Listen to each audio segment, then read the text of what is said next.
Now I'll be discussing a case where the projectile is fired parallel to the horizontal. So here it is our projectile at point O. This is the point A vertically downward to the projectile. It is fired with the initial velocity of u along the horizontal. It has been influenced the force of gravity, so it moves in the parabolic path.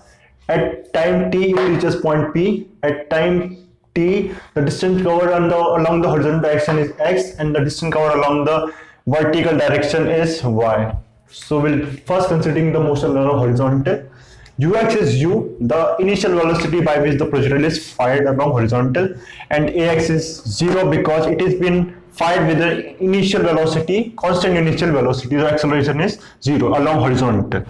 Now from the second equation of motion, s is equal to ut plus half at square.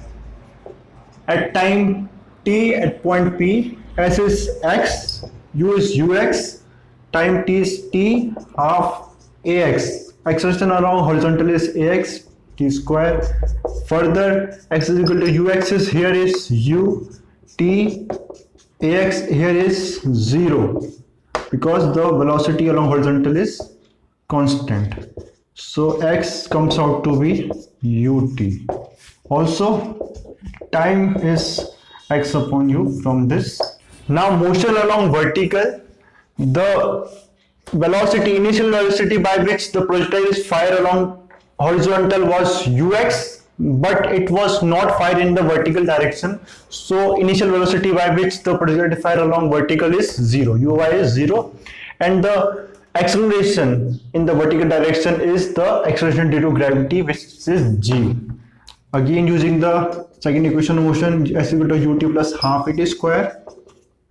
It comes out to be y, this is y, is equal to u y t plus half ay t square. Now uy is 0, time is t plus half, ay is g t square. This comes out to be y is equal to half gt square.